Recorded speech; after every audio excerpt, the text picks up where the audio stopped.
till after the Son of Man had risen from the dead. The word of the Lord. Thanks be to God.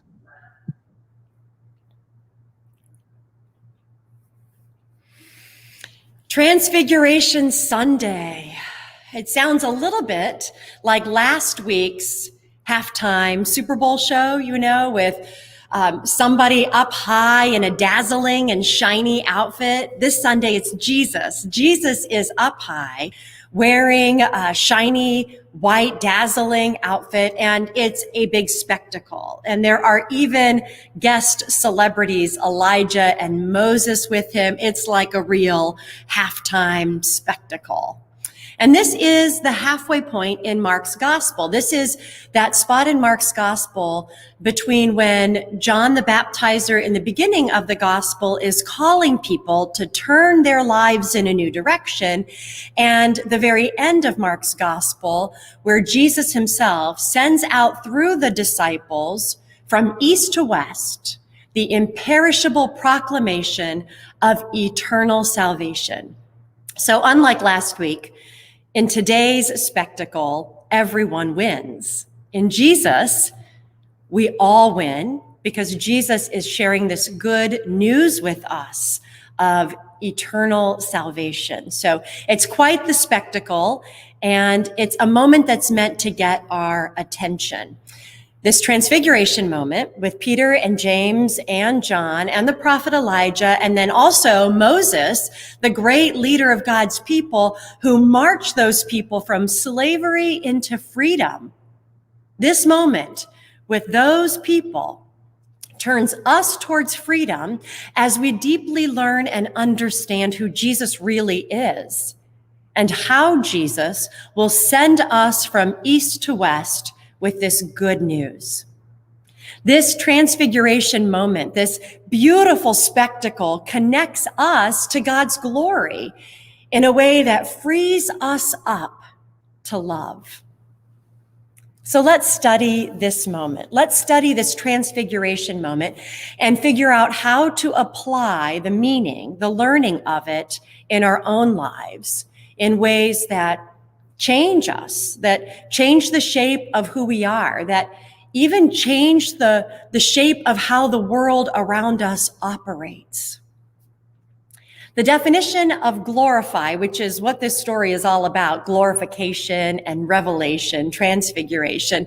The definition of glorify is to make known. To make known. So in this mountaintop transfiguration moment, Jesus is glorified. Jesus is made known to his followers. Now, this glorification part of this moment, this transfiguration moment, it's a little bit like hosting a party, maybe even a Super Bowl party back in the day when we had parties in person, and we could gather with lots of people and introduce friends to each other. Let me explain a bit because we may not remember how we used to do that. It's been a while for most of us. So it goes something like this. When you host a party at your home, you have friends from different parts of your lives that don't know each other, and you pause. It's your responsibility as a host to pause and introduce this person to this person so that they meet and know each other. And oftentimes, after you introduce two new people and you walk away, they share stories with each other about you, how they know you, about each other or their own lives, and how they might find connection points. They know each other. This is what happens in real life anyway, at parties. In that moment of introducing people, when they get to know each other, everyone knows more about people, more about you, more about the gathering that you're forming. And so this is a bit like the transfiguration moment. Jesus is the only one on that mountaintop who knows all the party guests. Through Jesus, Elijah and Moses are meeting three disciples, and these three disciples, Peter, James, and John, are meeting Elijah and Moses, and they're getting to know Jesus better. Jesus is being made more known to them. As they are meeting one another, God's glory is really revealed in sight and sound and spectacle. There's a voice from a cloud that overshadows them. And the voice from that cloud says, "This is my son, my beloved. Listen to him." Peter, James, and John, they're stunned naturally. They're frozen on the spot like three human beings who just heard a voice from heaven. And then they look around. They look around themselves. I imagine that cloud is clearing, and they look around, and the prophet Elijah and the great leader Moses, they're gone. There is only Jesus. Only Jesus. Only Jesus. There is only Jesus. They see no one else, only Jesus. You know Jesus. You know the love and grace that radiates forth from God. God who loves creation so much that God becomes a physical part of creation to make God's very self known to us. You know Jesus. You know Jesus, only Jesus. There is no other being around, only Jesus. Every person around you changes into Jesus, becomes known to you as something of the presence of God in this world, dazzles you with a message of hope, proclaims to you the imperishable truth of God's abiding love for all of creation. Everything fades away. There is only Jesus. The irritating customer at work vanishes. There is only Jesus. The superstar celebrity vanishes.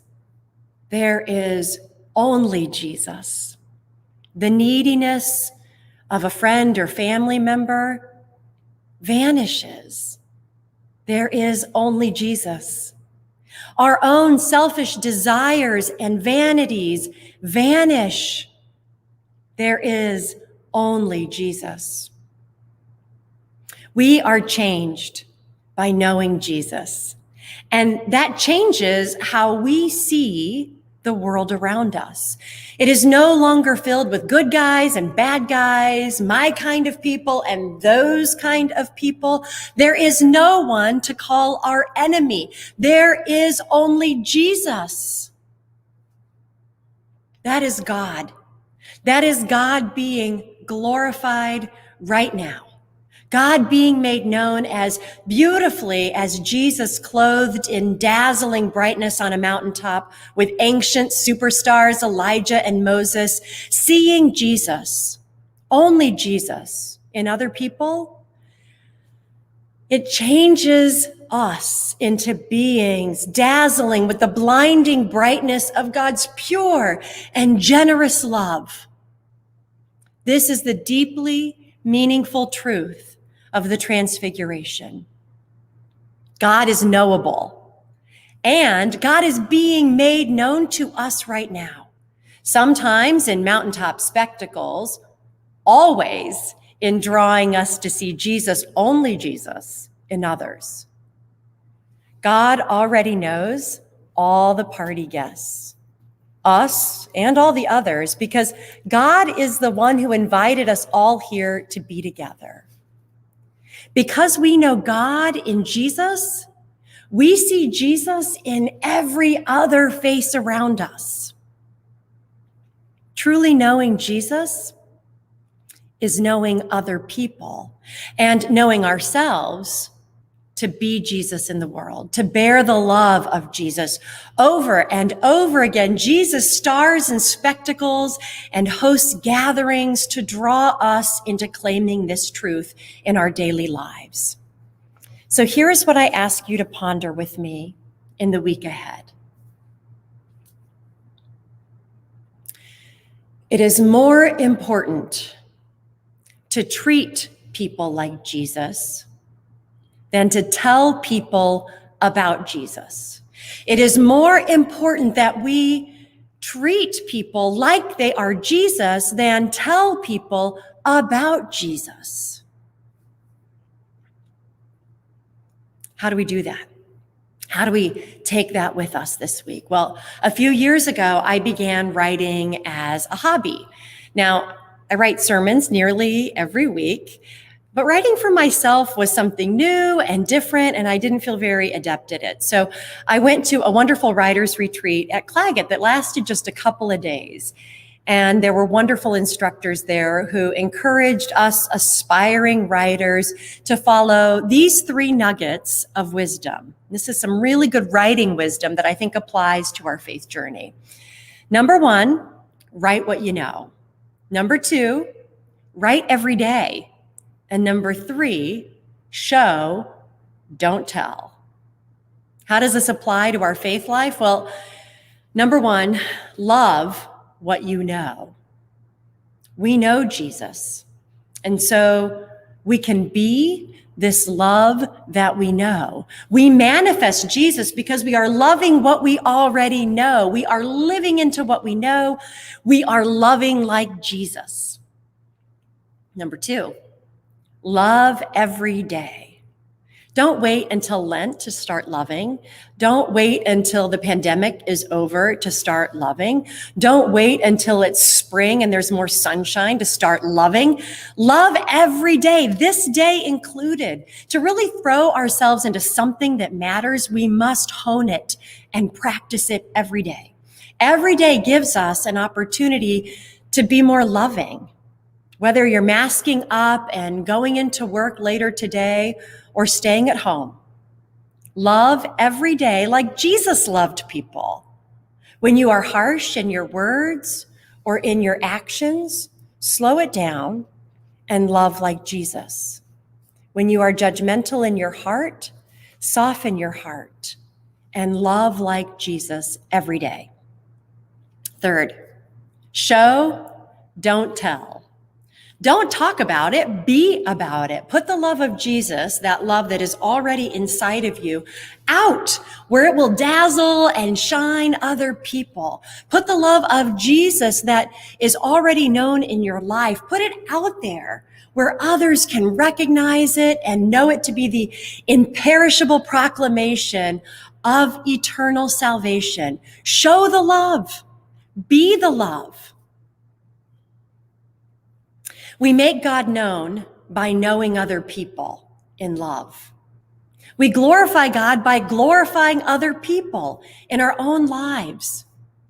This is the truth of the Transfiguration moment back then and right now, still today.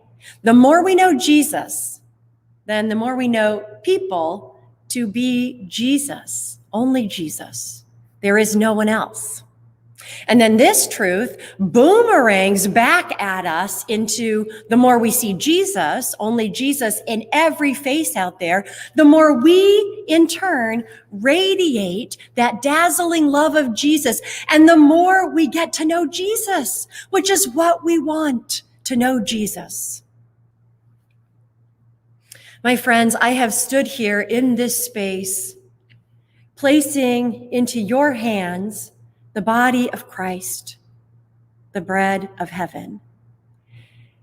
And so often when we gathered here for Holy Communion and I place the body of Christ in your hands here and in the chapel, wherever we are outdoors, I have seen the face of Jesus in your faces. You have radiated the love of Jesus back at me. And this has changed me forever. When we see the love of Jesus, the face of Jesus in one another, we cannot go on in the same ways. We are changed. We dazzle. Like Jesus on the mountaintop, we are changed by these encounters. We are changed into seeing and knowing only Jesus. And this seeing, this knowing Jesus, it changes every other encounter.